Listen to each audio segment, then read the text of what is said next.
बिस्मिल्लाहिर्रहमानिर्रहीम। अस्सलाम वालेकुम। आज हम प्रेजेंट सिंपल और प्रेजेंट इंडेफिनिट टेंस में जो है जुमला बनाना सीखेंगे कि हम इसमें जुमला किस तरह बनाते हैं, यानी एक पॉजिटिव या अफर्मेटिव सेंटेंस हम इसमें किस तरह बनाते हैं। याद रखें जुमलों की बहुत सारी अक़साम है। There are different kinds of sentences. ये जैसा कि इंटरोगेटिव हो गया, नेगेटिव हो गया, डबल इंट्रोगेटिव हो गया, पॉजिटिव हो गया। लेकिन आज हम सिर्फ एक जुमले के बारे में बात करेंगे कि जो अफर्मेटिव सेंटेंस है, जो जिसमें ना इनकार होता है, जिसमें ना कोई सवाल होता है, कुछ भी नहीं होता, एक सीधा सीधा सादा जुमला होता है। उसको बनाने का तरीक़ा हम सीखेंगे और आज हम इसी पर बात करेंगे। तो सबसे पहले देखते हैं कि जो इसका जो स्ट्रक्चर है वो किस तरह होता है। मतलब इसका एक फार्मूला है। अगर आप उस फार्मूले को डिस्टर्ब करेंगे तो फिर आपका जो सेंटेंस है वो इनकरेक्ट कंसिडर किया जाएगा, यानी वो गलत होगा आपका सेंटेंस। तो जो फार्मूला है उसके अकॉर्डिंग टू दैट फार्मूला आपने सबसे पहले जो जुमला है आपने उसमें सब्जेक्ट पुट करना है, यानी सबसे पहले जुमले में सब्जेक्ट आएगा, उसके बाद आपका वर्ब आएगा और उसके बाद ऑब्जेक्ट आएगा। ये तीन चीज़ें अगर आप तरतीब से रखेंगे, अगर इसको ऑर्डर इसका नहीं चेंज करते, इसको बेतरतीब नहीं लिखते, तो आपका सेंटेंस बिल्कुल करेक्ट आएगा। जैसे मैं आपको समझाता हूँ। यहाँ पर सब्जेक्ट सबसे पहले आता है जुमले में, तो यहाँ मैंने लिखा है आई।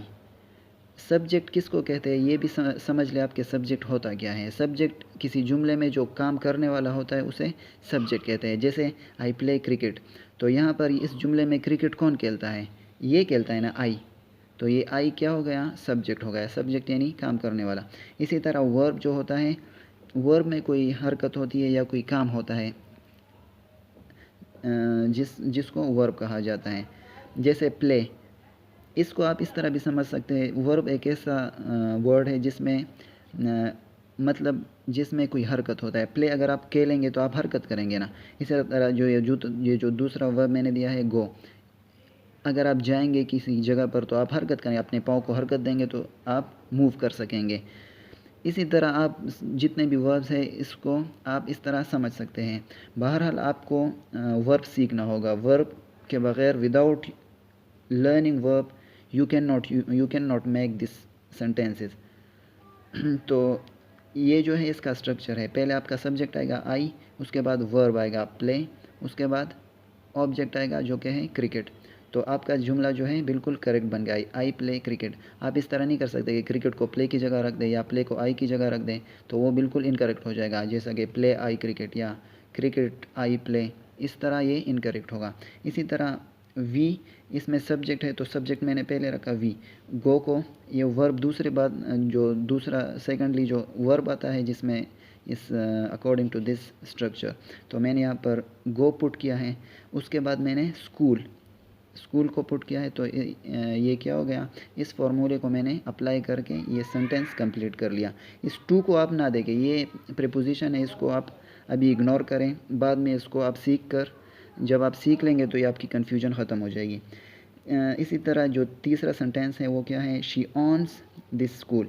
शी पहले सब्जेक्ट आता है हमारा, तो मैंने क्या लिखा है, सब्जेक्ट शी।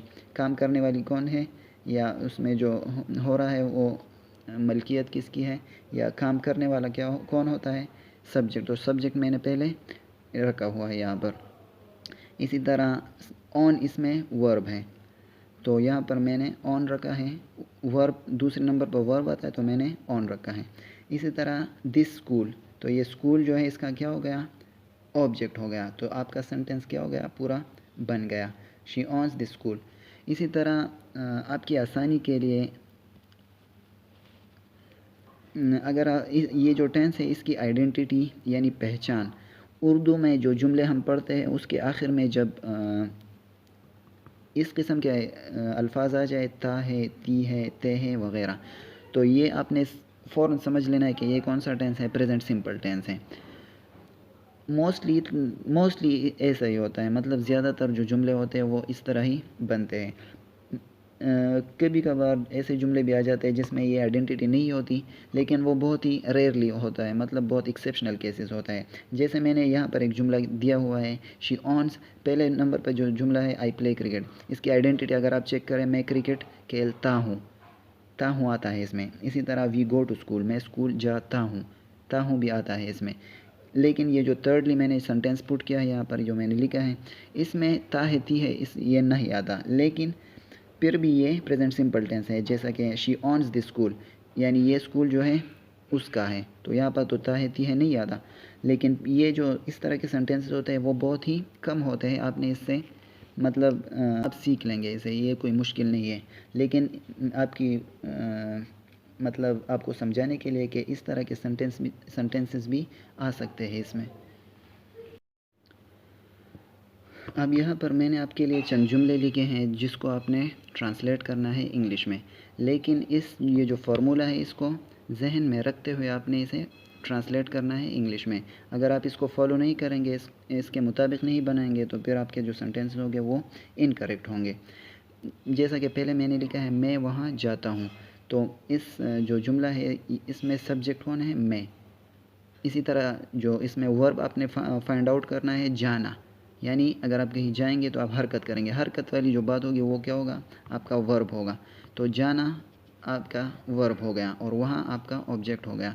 इसी तरह अली बाज़ार जाता है, तो आपने पहले सब्जेक्ट निकालना है। इस सारे जुमले में आपने सब्जेक्ट निकालना है कि सब्जेक्ट है क्या, इसमें कौन सा सब्जेक्ट है। पहले सब्जेक्ट निकाले, उसे लिखें, फिर वर्ब निकाले इसमें कि वर्ब क्या है इसमें, तो वर्ब लिख दें। उसके बाद आपने ऑब्जेक्ट लिखना है, तो आपका जुमला जो है ना वो बिल्कुल सही तरह बन जाएगा।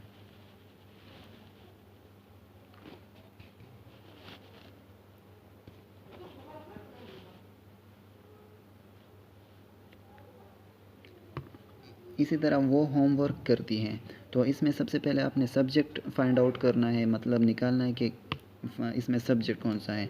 उसके बाद आपने वर्क करती है, तो आपने इसमें वर्ब निकालना है कि वर्ब इसमें क्या है, होमवर्क या वर्ब है या करती है, इसमें वर्ब है। जो भी वर्ब होगा आपने उसे निकालना है। इसी तरह तुम देर से आते हो, इसमें सब्जेक्ट वर्ब और ऑब्जेक्ट निकाल कर आपने यहाँ पर लिखना है। हम ना कुरान की तिलावत करती है, इसमें भी आपने सब्जेक्ट पहले लिखना है, फिर वर्ब लिखना है और फिर ऑब्जेक्ट लिखकर अपना जो जुमला है उसे कंप्लीट करना है। इसी तरह ये आपकी प्रैक्टिस है। Thank you so much.